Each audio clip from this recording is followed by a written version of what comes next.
Bapak Ibu, mari kita membaca firman Tuhan dari Kejadian 23, ayat yang pertama sampai yang terakhir, ayat 20. Demikian firman Tuhan.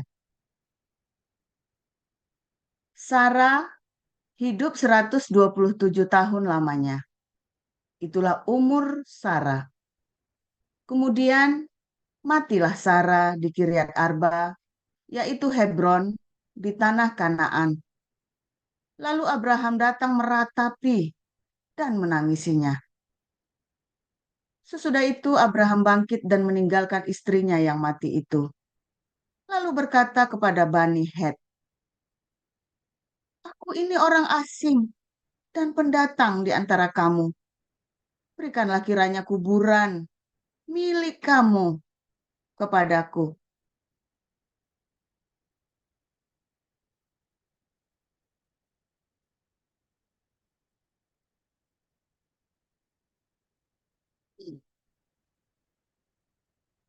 Ulang, "Aku ini orang asing dan pendatang di antara kamu.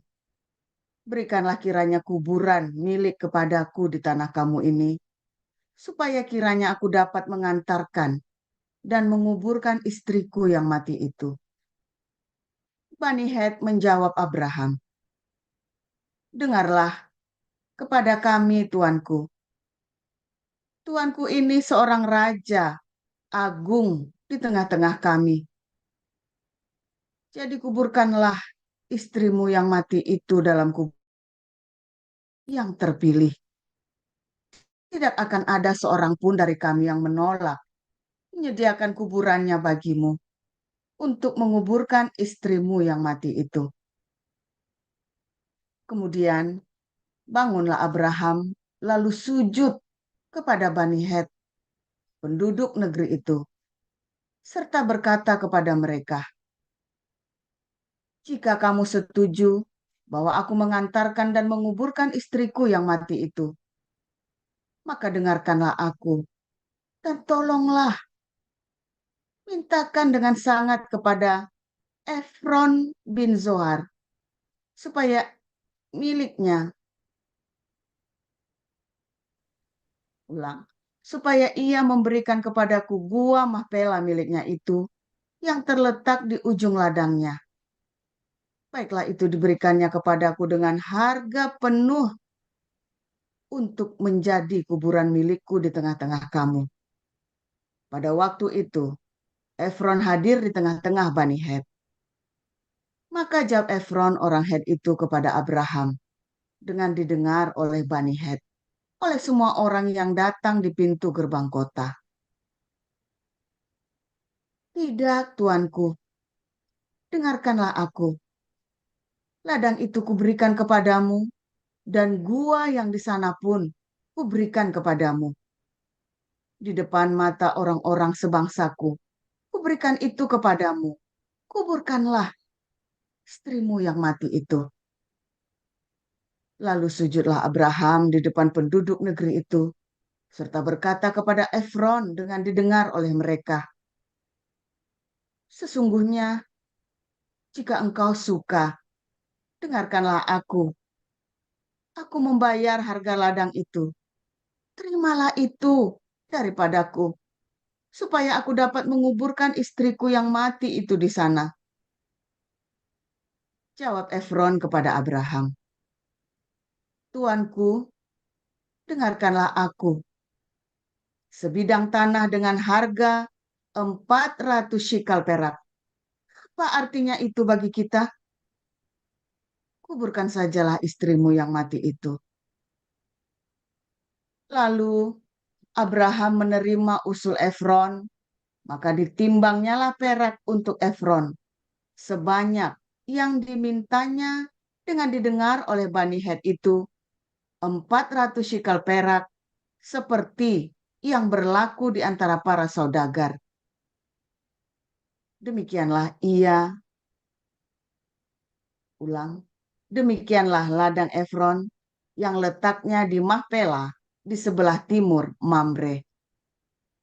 Ladang dan gua yang di timur ladang dan gua yang di sana, serta segala pohon di ladang itu bahkan di seluruh tanah itu, sampai ke tepi-tepinya, diserahkan kepada Abraham menjadi tanah belian di depan mata Bani Het itu, di depan semua orang yang datang di pintu gerbang kota. Sesudah itu Abraham menguburkan Sara istrinya di dalam gua ladang Makpela itu, di sebelah timur Mamre, yaitu Hebron, di tanah Kanaan. Demikianlah dari pihak Bani Het, ladang dengan gua yang ada di sana diserahkan kepada Abraham menjadi kuburan miliknya. Demikian. Ya, silakan Bu Sarma. Baik, saya akan membacakan kebenaran firman Tuhan yang terambil dari Roma 9. Beginilah pembacaan firman Tuhan. Aku mengatakan kebenaran dalam Kristus. Aku tidak berdusta. Suara hatiku turut bersaksi dalam Roh Kudus bahwa aku sangat berduka cita dan selalu bersedih hati.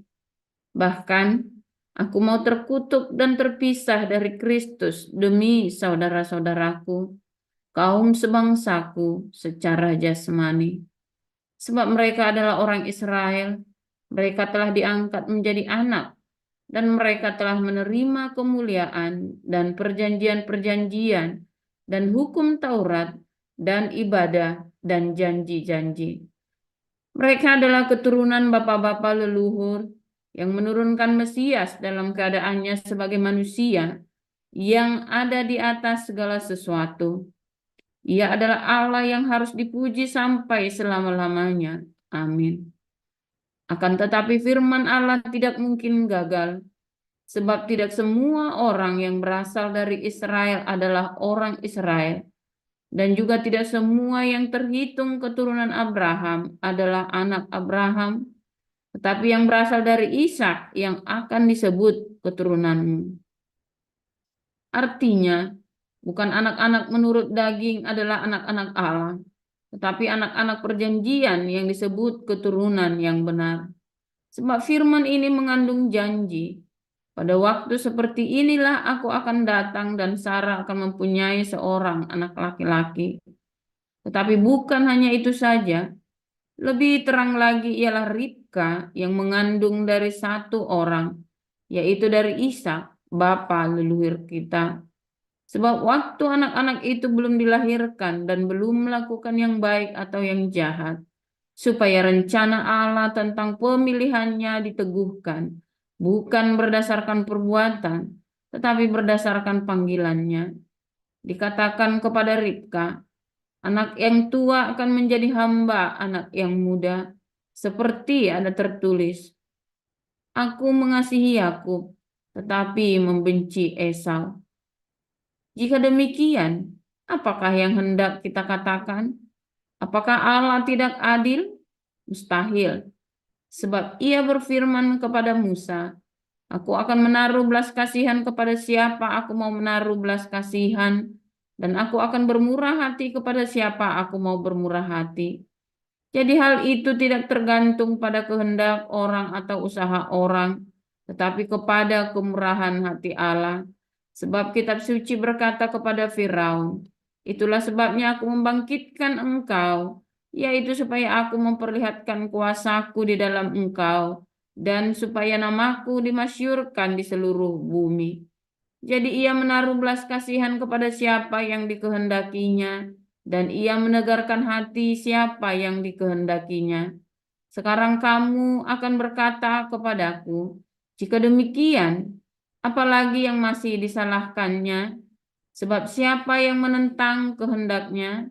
Siapakah kamu, hai manusia, maka kamu membantah Allah? Dapatkah yang dibentuk berkata kepada yang membentuknya, mengapakah engkau membentuk aku demikian? Apakah tukang priuk tidak mempunyai hak atas tanah liatnya untuk membuat dari gumpal yang sama suatu benda untuk dipakai guna tujuan yang mulia dan suatu benda lain untuk dipakai guna tujuan yang biasa.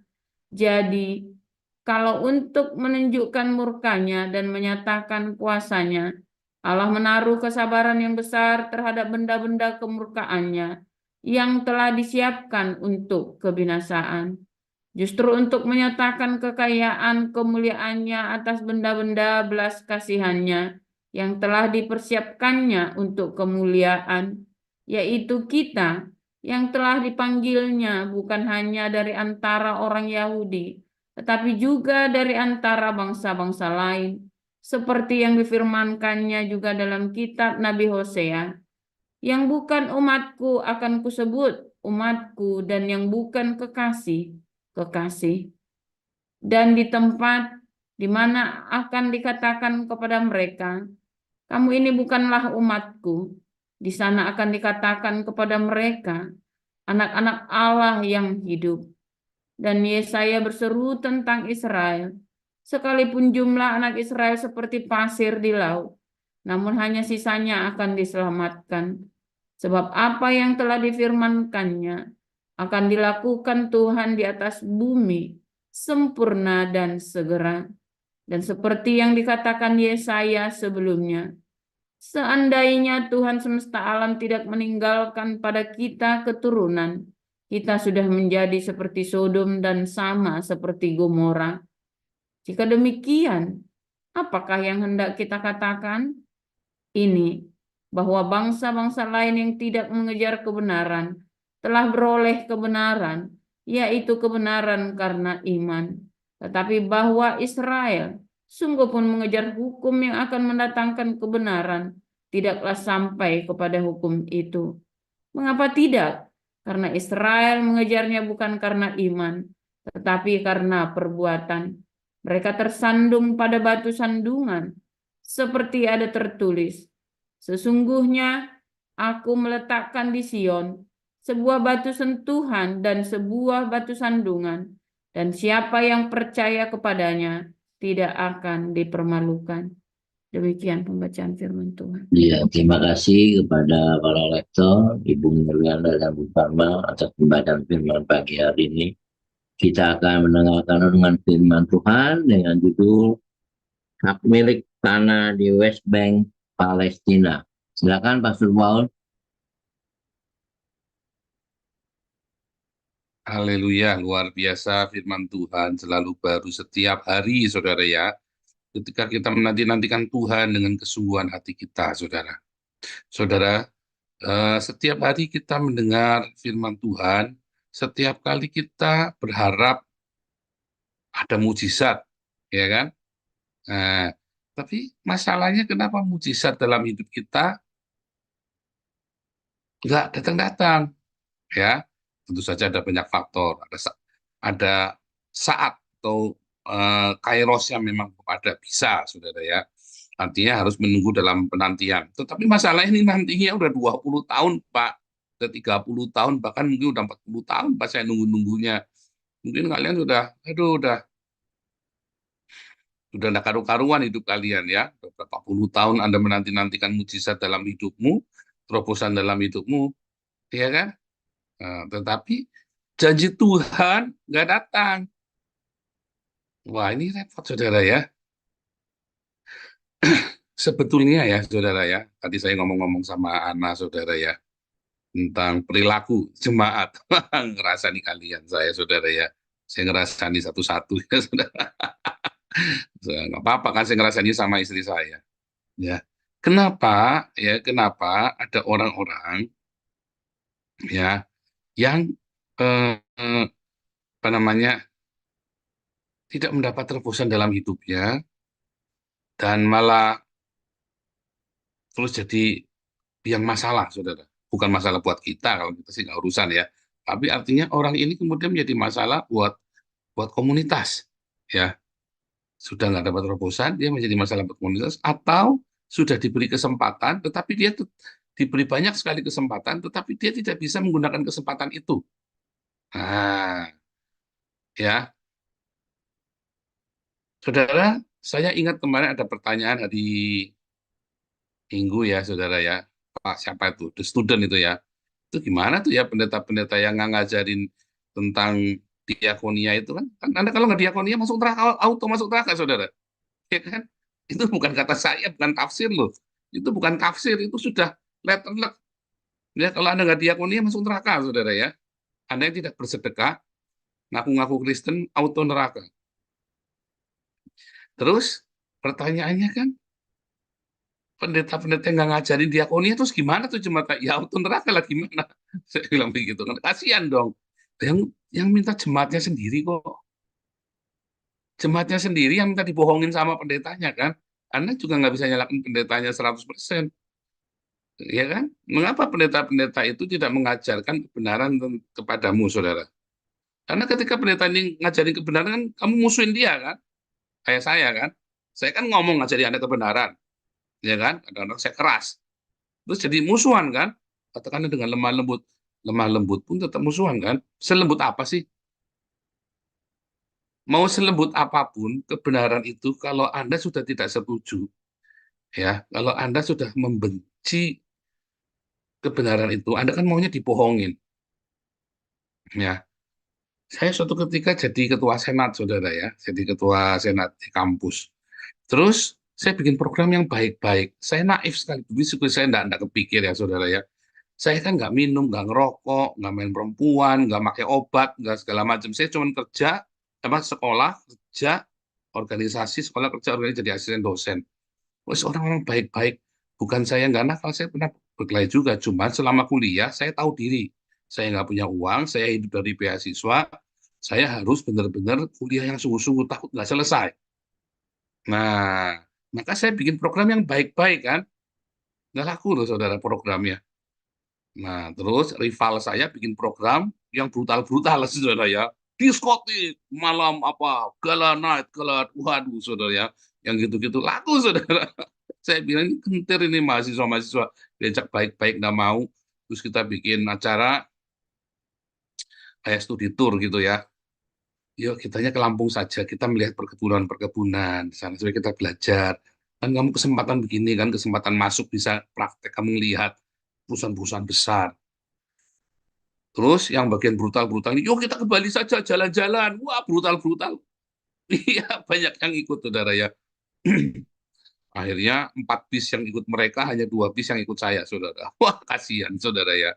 Dari situ dosen-dosen dan saya, dosen-dosen yang baik-baik dengan saya, ya kita cuma gede-gede. Tetapi dosen-dosen yang pernah nakal, dia ngerti, saudara ya. Dia ngerti. Saudara, sejujurnya, ya, ketika kita datang ada dalam komunitas, apakah yang baik yang Anda suka, saudara? Jujur. Enggak, saudara. Yang mengenakan daging Anda lah yang Anda suka. Contohnya, ya, kalau pendeta-pendeta itu pamer kekayaan, Anda suka. Karena kan itu Anda sedang mengimpikannya, kan? Anda sedang mengimpikannya. Lalu firman Tuhan bilang, mengasihi, mengampuni, memberkati. Tapi Anda otaknya di sini settingannya udah kekayaan, format. Ya, yang namanya diberkati itu Anda harus kaya, punya uang banyak, dan itu yang sekarang sedang terjadi di antara Anda, ya kan? Dan pelan-pelan saya hajar terus setiap hari, ya, bahwa namanya diberkati Tuhan itu bukan uang yang banyak. Yang namanya kelimpahan itu bukan Anda pakai mobil Mercy mewah, mobil baru, ya, super terbaru, Innova terbaru, bukan. Ya kan? Saya kan ngajarin Anda apa? Bersahaja, hidup sederhana. Dagingmu nggak pengen kamu lagi berambisi kok anak-anak muda, wah bersahaja gundul peang. Anda lagi mengejar karir, kok lagi pengen pamer kok. Saya ngalamin itu ya, pengen pamer, pengen seneng ya. Wow. Kalau ketemu orang, gimana anak, oh, saya sudah sukses begini, sudah begitu. Saya, wah, bangganya minta ampun, saudara. Ya kan? Sementara teman saya yang masih butuh kopret, cuma diem saja. Wah, saya sekarang, oh saya jadi bank, oh saya sekarang jadi kepala cabang, oh saya jadi direktur. Wah, kalau ketemu gitu mah kita pede banget saya kalau cerita, saudara ya. Tapi semua berakhir cerita. Saya belum tentu Anda juga begitu ya. Tapi saudara, yang saya kejar adalah apa, saudara? bahwa yang namanya diberkati Tuhan itu saya jadi direktur di sebuah perusahaan. Namanya diberkati Tuhan itu saya punya mobil 3. Namanya diberkati Tuhan itu saya punya aset di mana-mana. Nah, saudara ya, hari ini saya sadar, saya diberkati Tuhan. Kita mengelola banyak sekali yayasan. Ya, bukan punya saya. Duitnya bukan duitnya saya, duitnya kalian. Tetapi kan Tuhan percayakan di dalam komunitas ini. Kita bisa kasih makan banyak orang tiap hari. Kita bisa tidak ada orang miskin di tengah-tengah komunitas kita dan tidak boleh ada orang miskin di tengah komunitas kita. Ya, ya kan? Setiap tahun kita kasih sepatu baru. Ternyata itulah yang namanya diberkati Tuhan, saudara. Ya, sekarang saya menemukan, mungkin ada punya definisi yang terserah. Ya, tetapi ketika saya mengajarkan ini, banyak orang nggak suka. Banyak orang nggak suka, saudara. Apalagi orang-orang yang sedang mengejar ambisinya. Saya kan menjadi penghalang bagi dia, saudara ya. Apalagi kalau Anda sudah punya patron, pendeta, harus perlente, harus begini, harus begitu. Ya kan? Nah, saya mengajarkan justru seperti kutub utara dan kutub selatan sejauh barat dari timur. Dan nggak suka. Tapi kenapa tetap gabung di sini, saudara? Mereka tidak percaya yang saya ajarkan, tetapi mereka gabung di sini karena ada uangnya. Bisa kan? Bisa. Untuk batu loncatan? Bisa. Numpang tenar. Oh, banyak, saudara ya, ikut numpang tenar di tempat kita. Banyak. Ya. Lalu bertengkar dengan sesama aktivis, karena dia pengen tenar, saudara ya. Dia senggol semua yang lain, pokoknya hanya dia yang boleh tampil. Yang lain tuh nggak boleh. Intinya begitu kan. Ada. Ya, serobot sana serobot sini, lobby sana lobby sini, begitu lobbynya nggak dikasih, mutung, saudara, langsung boikot. Ada. Lalu ngapain ada di sini, saudara? Dia tidak percaya. Dia hatinya nggak percaya dengan apa yang saya katakan. Bahwa berkat Tuhan yang akan membuat kamu sukses berhasil. Dia dengar, tapi dia nggak percaya, saudara. Seperti tadi ya di Roma 9, orang Israel ini melakukan. Dia ada di dalam komunitas, dia lakukan Torah. Tapi dia nggak percaya. Bukan karena percaya, tapi karena supaya dia dianggap orang pilihan. Wah, beda kan? Ya, dia melakukan Torah karena supaya dianggap orang pilihan. Anda datang ke sini supaya Anda dianggap radikal. Anda datang ke sini, Anda aktif semua supaya Anda dianggap, nah, misalnya begitu kan. Oh, saya bukan bagian dari mereka. Saya bagian dari orang-orang yang mencari Tuhan, misalnya begitu ya. Ada, saudara. Ya kan? Nah, stop. Itu fakta. Itu saya cerita fakta ya. Bahwa tidak semua orang yang berkumpul di sini hatinya lurus. Sehingga orang-orang seperti ini mudah dikadalin sama pendetanya, saudara. Dijawab sama pendetanya, yang kamu butuhkan apa? Kamu butuh, apa namanya, butuh populer. Ya dikasih populer sama pendetanya, yang penting duitnya keluar. Ya kan? Iya nggak? Di-entertain sama pendetanya. Yang penting duitnya keluar. Karena dia butuh pengakuan dari pendeta untuk pendeta ngomong, untuk merekomendasi di dalam komunitas, maka dia bergiat-giat, saudara. Dan benar pendetanya, ya terkasih, yang itu kan bisnis, ya kan? Itu kan jual beli kebaikan, supaya kelihatan, terdengar namanya baik, oh dia ini pengurus, oh inilah diaken. Wah bangga, wah dulu saya diaken termuda, saudara ya. Diaken termuda, wah waktu saya pakai dasi, saya bawa apa namanya nampan perjamuan suci buat 2.000 orang itu, saudara ya. Kan dia kayaknya itu ada 12 orang ya, saudara ya. Saya paling muda, saudara ya. Wih, bangga sekali, saudara ya. Saya pakai jas rapi, saudara ya. Pendeta paling muda di situ, diaken paling muda, saudara ya. Wah, keren banget. Dari situlah Tuhan hajar saya, dimurnikan. Saya nggak ngerti, saudara, kalau saya nggak murni. Saya nggak ngerti. Buat Tuhan, kata murni itu tuh harga yang tidak bisa ditawar, saudara. Kemurnian hati. Kemurnian hati itu sesuatu yang wajib, tidak bisa kamu tawar, saudara. Bahkan kamu tidak tahu bahwa kamu nggak murni hatinya. Kita sendiri nggak ngerti loh, saudara, kalau kita nggak murni hatinya. Ternyata kita melakukan bukan karena iman. Kita melakukan perbuatan pelayanan, Anda berdiakonia sekalipun, bukan karena percaya, tapi karena Anda ingin sesuatu yang saya nggak tahu. Ada motifnya banyak sekali di sini. Motifnya rupa-rupa, saudara ya. Karena kita nggak saling kenal, ya kan? Kita ketemu semuanya ketemu di komunitas, ya, saling menghakimi. Yang sana orang bejat lah, itu orang bejat lah, yang itu tukang cabul lah. Oh, saya bejat, saudara. Makanya sebelum Anda dengar dari orang lain, ya, 5 tahun sebelum saya berangkat ke Eropa, saya punya banyak sekali masalah. 2014, saya punya banyak sekali masalah, saudara. Ya, saya punya banyak sekali kengerian, saudara, di masa lalu saya. Saya hampir meninggalkan Tuhan Yesus. Ya, selama 4 tahun itu saya melakukan perbuatan yang mengerikan. Ya, yang Anda kalau tak sebut Anda nggak percaya saya melakukan itu, saudara. Serius, saudara ya. Sehingga saya tidak mudah menghakimi orang karena saya rumangsa, saya juga orang berdosa. Ya, dan orang berdosa ini kemudian Tuhan kasih kesempatan loh, saudara, buat melayani, buat memotivasi kalian yang orang baik-baik untuk mengumpulkan uang buat kita kasih orang makan, buat kita mencukupi kita saling semua satu sama lain. Ya, eh, saya orang berdosa ya, saudara ya. Jadi saya tidak akan menghakimi kalian. Ya, kalian punya masalah apa punya, saya nggak akan menghakimi. Saya juga rumangsa orang nggak benar. Suatu ketika ada pengurus dihakimi ya sama pengurus lain. Gara-gara dia berdosa lah, inilah segala macam. Orang ini ada bikin kamu rugi nggak? Nggak ada kan? Orang ini ada bikin komunitas rugi nggak? Nggak ada kan? Kenapa kamu ngotot dia kudu keluar? Kalau sampai, wah, ribut besar, saudara ya. Kenapa kamu ngotot? Kan dia berdosa begini-begini. Saya orang berdosa juga loh. Kamu belum tahu dosanya saya.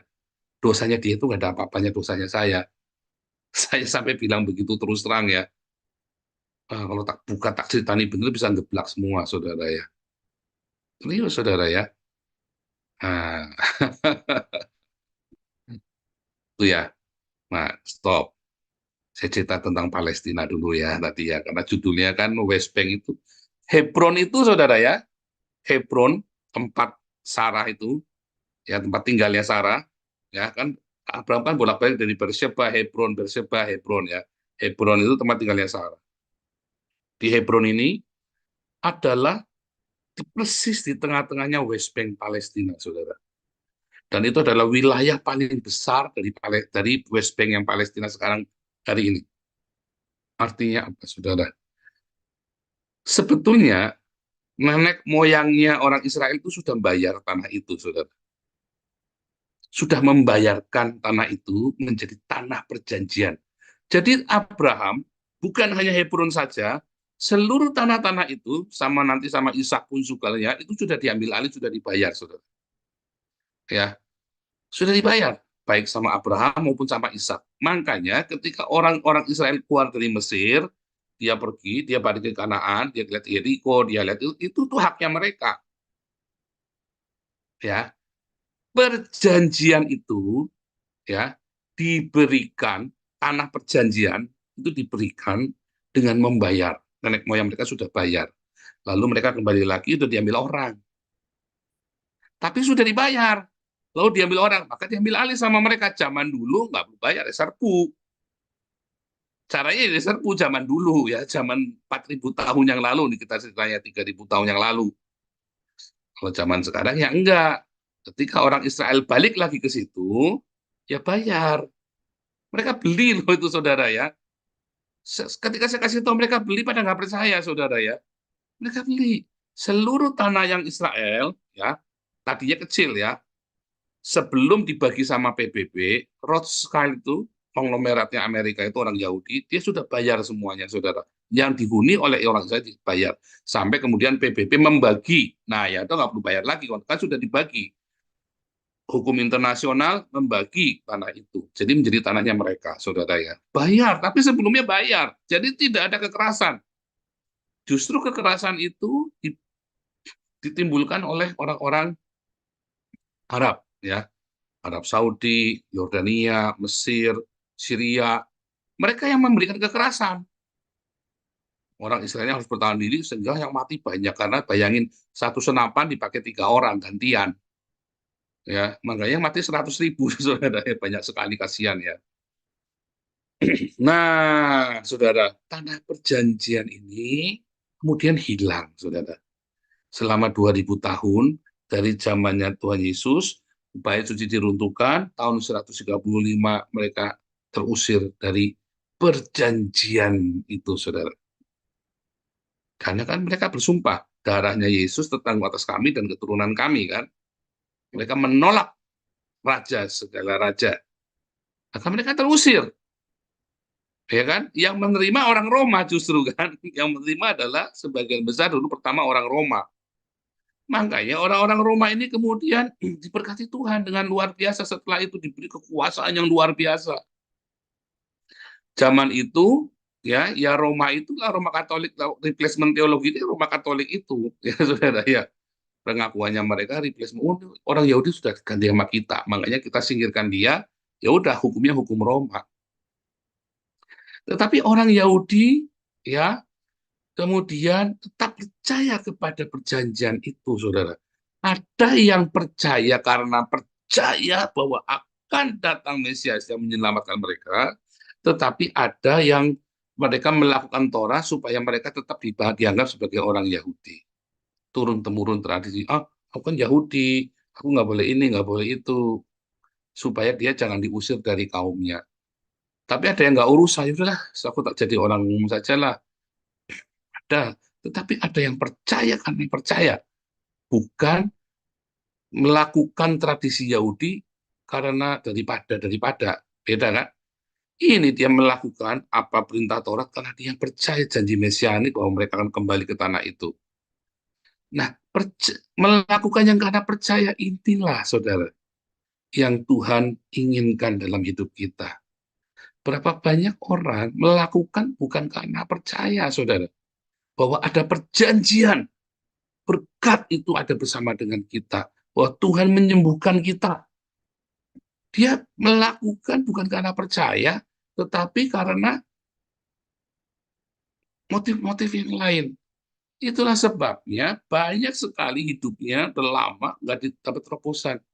Dan ketika kamu bilang, kamu ngomong sama Tuhan, kalau kamu pengen benar-benar percaya yang percaya, melakukan karena percaya, saudara, dengan hati yang murni, kamu janjian sama Tuhan. Nanti Tuhan kasih badai, saudara. Wah, ini doa yang pasti dijawab sama Tuhan. Tuhan, murnikan hatiku, Tuhan. Itu pasti dijawab sama Tuhan. Ya kan? Tapi masalahnya begitu datang badai, Anda terkencing-kencing ketakutan, Anda mulai ngeluh lah, mulai tabrak sana, tabrak sini.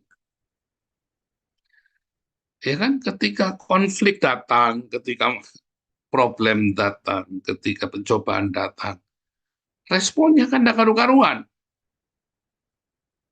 Ya kan? Padahal respon yang dikehendaki cuma satu, duduk diam, rendah hati, sabar, apapun boleh terjadi Tuhan, yang penting kamu bersama dengan aku. Masalahnya kan responmu nggak itu, saudara. Responmu itu kamu harus menang. Ya, banyak orang kalau tak saya tanya yang harus win-win dong, nggak bisa, nggak ada win-win, saudara. Ya, mungkin kita bisa kalah, nggak masalah, tapi responmu kudu benar. Dan selalu yang Tuhan serang pertama kali apa, saudara? Harga diri. Ya, karena hargamu sudah lunas dibayar, itu 6 ayat 20. Tuhan nagih, loh aku sudah bayar kamu lunas loh. Kenapa kamu minta lagi? Kenapa kamu, Tuhan harga diriku mana? Selalu yang dihajar pertama kali harga diri untuk memurnikan hidupmu, saudara. Serius, saudara ya. Kalau kita masih tawar-tawaran dengan harga diri, selamanya nggak akan murni. Sampai kita bisa lepaskan harga diri itu, maka kita nanti bisa murni. Dan itu yang Tuhan ajar dalam hidup saya juga. Untuk mendapatkan kembali perjanjian itu dalam hidup saya, yang pertama kali saya lepaskan adalah harga diri dulu, saudara.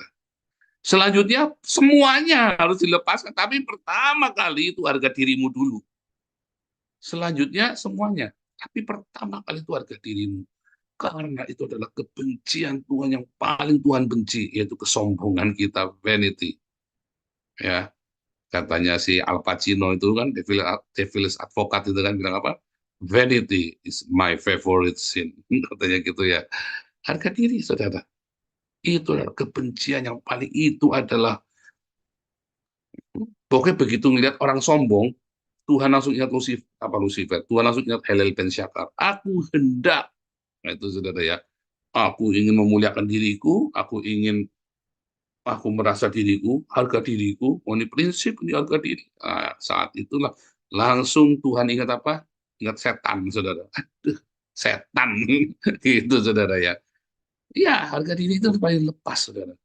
Dan itu yang paling susah. Prosesnya itu nggak cuma sehari, prosesnya itu nggak cuma setahun, mungkin 40 tahun, saudara.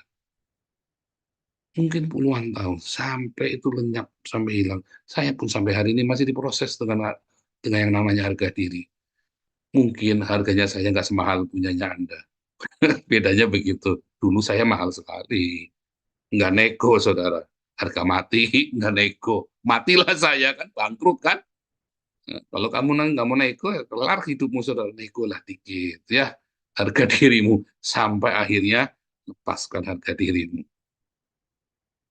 Nanti kamu akan terima Jehovah Rafa. Ya. Ingat Jehovah Rafa itu, Jehovah Rafa itu ada apa, saudara? Lepaskan harga diri, baca firman, ya kan? Sampai diakonia, lalu jadi rema. Lalu Anda bilang, Abrakadabra, Jehovah Rafa. Akan terjadi dalam hidupmu kesembuhan itu, pemulihan itu. Ya, amin. Tuhan Yesus memberkati.